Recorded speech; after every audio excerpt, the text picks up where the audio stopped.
Tartanak a Fideszben Magyar Péter pártjától? Mezei Fidesztag vagyok, mi közöm nekem Magyar Péterhez. A kormányban is benne van. Ez kétségtelen. Miniszter nem félnek a választásoktól? Miért félnénk? A választás demokrácia ünnepei, úgyhogy várjuk már. Miért van szükség arra, hogy ennyi pénzből hirdesse Facebookon olyan videókat, amiből Magyar Péterrel mondjátok el, hogy nőverő, hogy baloldali és egyebeket? Ez azért van, mert fél a Fidesz Magyar Pétertől? Azt mérték esetleg, hogy elvihet a Fidesztől szavazókat? Dani, mi már sok alkalommal találkoztunk. Te bármikor érezted rajtam, hogy mondjuk én félek bármitől? Ma tartja a Fidesz a kampánynyitó rendezvényét az európai parlamenti választásokra. Mi arról kérdeztük az érkezőket, hogy valóban válságban van-e a Fidesz, illetve mit gondolnak Magyar Péter új pártjáról, és ez mennyire befolyásolhatja az erőviszonyokat. A válság jeleit még erősen nem látjuk. Én tudom, hogy ezt szeretnék mások láttatni. Egyelőre ma úgy látom, hogy az ellenzéki oldalon sokkal nagyobb problémát okozott az egész Magyar Péter jelenség, mint a mi oldalunkon. Magyar Pétertől pedig, ha jól látom, a baloldal tart igazán. Úgy látom a baloldali politikusoknál és pártoknál. Hát egyébként ez nem véletlen, hiszen egy baloldali politikustól a többi baloldali tarthat csak igazán. Tartanak Magyar Péter pártjától a Fideszben? Miért létezik ilyen? Én nem tartok tőle mindenképpen. Szavazna Magyar Péter pártjára? Még nem tudom, hogy milyen pártja lesz, de én fideszes vagyok. Nagyon sok embert vonz. Szerintem a számháború butaság, szóval volt ott 100 000 ember a Kossuth téren, azért ez bátran megbecsülhető. Hadd csatoljak vissza ahhoz a tüntetéshez, ami legutóbb talán a Kossuth téren volt. Ott persze nem voltak annyian, amint Magyar Péter mond, de ettől még volt 25-30 000 ember, az sem kevés. Mondjuk a Kossuth téren ott 100 000 ember összegyűlt. Voltak, egy 100 000 embert mondanak, igen. Akkor nincs válság a Fideszben most szerinted? Mert sokan erről beszélnek a kegyelmi ügy óta, hogy meg Magyar Péter megjelenésével.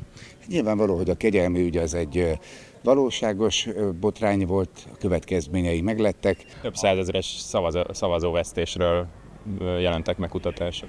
Igen, a Novák ügy után valóban volt ilyen, de én most már azt látom, hogy és a mai esemény is erre bizonyíték, a fórumok is, amelyeken részt veszek, mert hogy mi is járjuk az országot, mi nem most először, nekünk ez nem új műfaj. Tehát a fórumokon is mindenhol azt látom, ma is azt látom, hogy a közösségünk erős és egységes, világos eredményeink vannak. Az alapján, ahogy a Megafon most mondjuk támadja Magyar Pétert, az látszik, hogy azért a Fideszben is tartanak tőle, hogy elvehet tőlük szavazókat. Persze, hogy tarthat. Valamennyit biztos, hogy tehát valamennyit el fog venni, és ezt komolyan kell venni.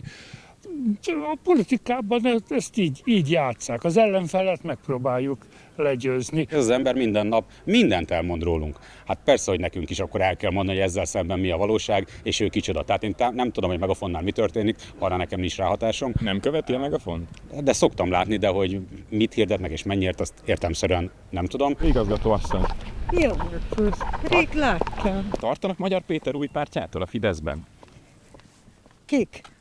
Hát a Fideszben a politikusok. Akkor kérdezze meg a Fideszet. Hogy látja? Ön is így most jön a kampánynyitóra. Én nem tartok tőle. Szerintem egy felfoglalkodott kis senki. Mit kéne tennie a Fidesznek vagy Orbán Viktornak, hogy vissza tudja szerezni a narratíva irányítását? Én nem hiszem, hogy elveszítette a narratíva irányítását. Természetes, hogy az ellenzéki emberekben van egy nagy vágy, hogy egy ütőképes, hatékony, szimpatikus vezért találjanak. Én azért csodálkozom Magyar Péter népszerűségén, mert ő mindennek az ellenkezője, tehát ő legkevésbé sem ez. Nálam a kapcsolati erőszak az egy olyan vonal, amit ha valaki átlép, az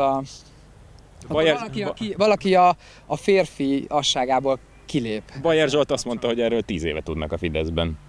Én nem tudtam erről se. Hogy Bajer Zsolt 10 éve tudott arról, ahhoz mit szólsz? És ő szerint nem tett semmit 10 évig. Szerintem a Zsoltot kérdezzétek meg ezzel kapcsolattal. Őt számon kérted, de miatt? Mint ember, aki elítéli a kapcsolati erőszakot. Én nem kérek számon senkit semmiért. Ez a munkát, hát számon kérsz folyamatosan politikusokat, meg közéleti szereplőket. Számon kérek, félreérted, amit én csinálok. Én megkérdezek ügyekről politikusok. Bajer Zsoltot megkérdezted erről, hogy 10 éven keresztül miért nem tett semmit? Találkoztam Bajer Zsolttal, de itt volt most a kampánynyitón. De nagyon sok ember volt itt, Dani, kérlek értsd meg, nem tudtam mindenkivel találkozni, mert akkor ez egy több napos eseménynek kellett volna lenni, hogy mindenkivel találkozzak. Tartanak Magyar Pétertől a Fideszben? Nem azt mondanám, hogy tartanak. Biztos, hogy kihívás. Szerintem az ellenzéknek nagyobb kihívás, mint a Fidesznek, de a Fidesznek is komolyan kell vennie. Itt most van egy jelenség, erre valamilyen választ kell találni. Most a következő 2 hónapban már nagy változás nem várható a Fidesz politikájában sem. Én el tudom jó eséllyel képzelni, hogy bejut a Magyar Péter pártja az Európa Parlamentbe. A következő 2 év már sokkal nehezebb lesz őnek is. Hát hasonló értékeket képvisel, akkor szavazna rá? Hasonló értékeket. Konzervatív. Úgy láttam. Persze. Én meg kommunista vagyok, hát hagyjuk már ezt a buta beszédet, milyen ő konzervatív. Hát mostanáig fideszes volt. Hát jó, de hát nem volt ő fideszes soha, maradjuk ebben.